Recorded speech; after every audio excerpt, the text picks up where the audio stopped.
أعوذ بالله السميع العليم من الشيطان الرجيم بسم الله الرحمن الرحيم وصلى الله تعالى على سيدنا محمد وعلى آله وصحبه وسلم تسليما كثيرا picking up with the legendary stories of the prophets Alayhimu'Ssalaam. We're on the prophet Yeshua,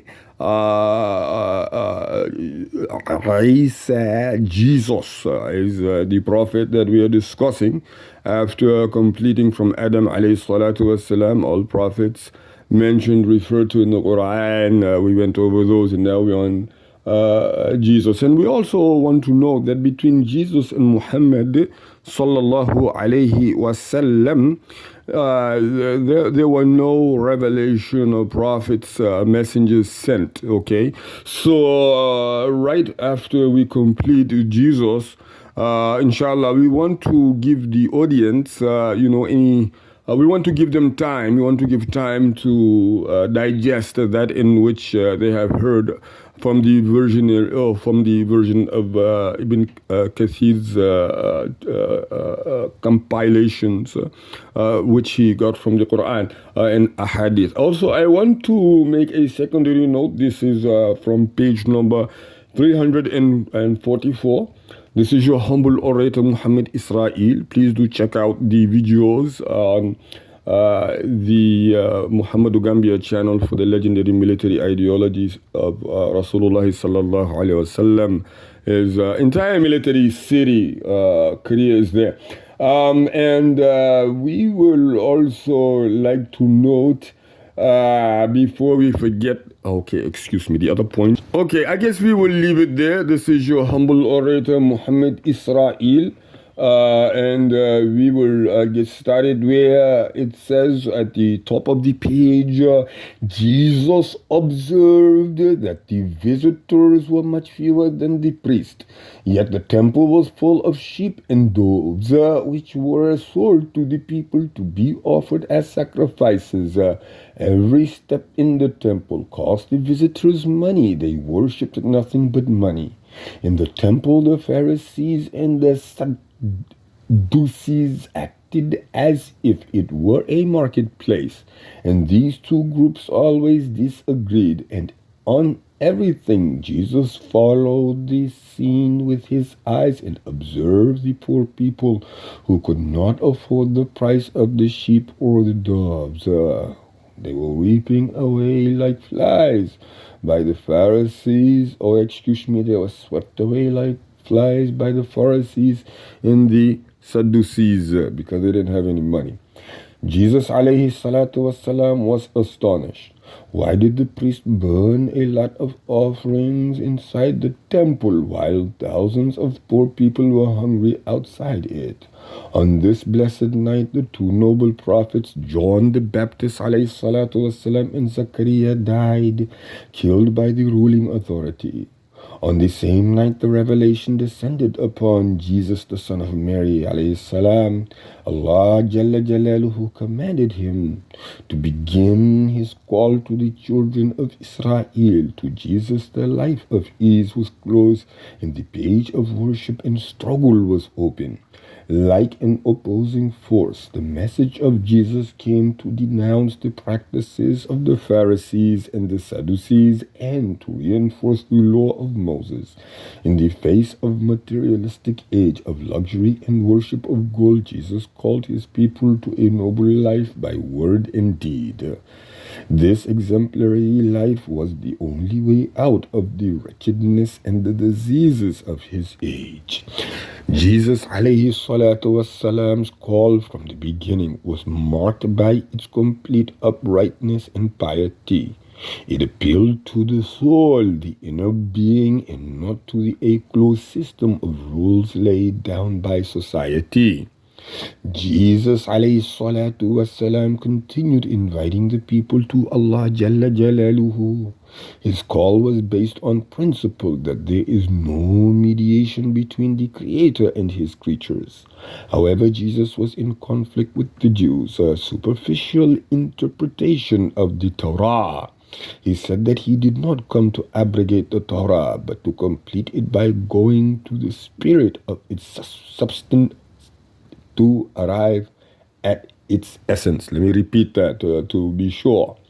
He said that he did not, Jesus alayhi salatu wasalam, Isa said he did not come to abrogate the Torah, but to complete it by going to the spirit of its sustenance or substance. Yes, I believe it's substance, to arrive at its essence. Okay, I like that. I'm going to have to go over one more time.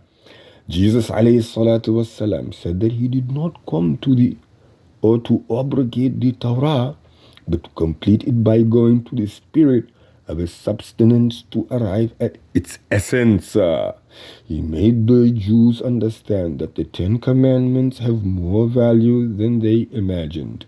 For instance, the fifth commandment does not only prohibit physical killing, but all forms of killing, physical, psychological, or spiritual. And the sixth commandment does not prohibit adultery only in the sense of unlawful physical contact between man and a woman, but also prohibits all forms of unlawful relations or acts that might lead to adultery.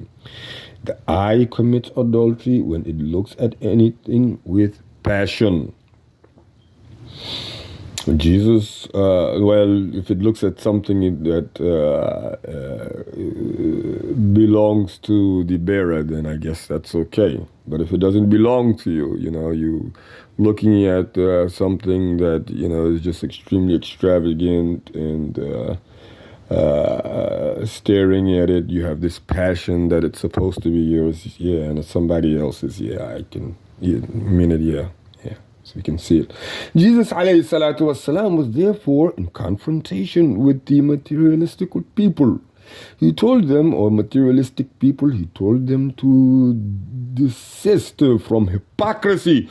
Those iblises, show and false praise. Yep, that's exactly what they're doing today. There was no need to hoard wealth in this life. They should not preoccupy themselves with the goods of this passing world. Rather, they must preoccupy themselves with the affairs of the coming world, because it will be everlasting. Allahu Akbar.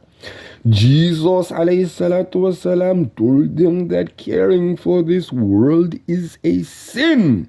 Yes, not fit for pious worshippers of Allah Jalla Jalaluhu. The disbelievers, those Iblisi allies, care for it because, Jesus is really, mashallah, they care for it because they do not know a better way.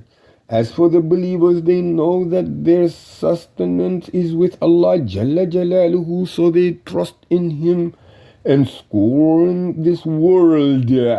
Jesus continued to invite people to worship the only Lord Jalla Jalaluhu, who is without partner, just as He invited them to purify the heart and soul. His teaching annoyed the priest, for every word of Jesus was a threat to them, and their position exposing their misdeeds. So it was a threat to them and their positions, and it exposed their misdeeds. Sounds literally familiar with, places, Islamic centers, excuse me. What can we say? This is exactly what they are literally occupying themselves with.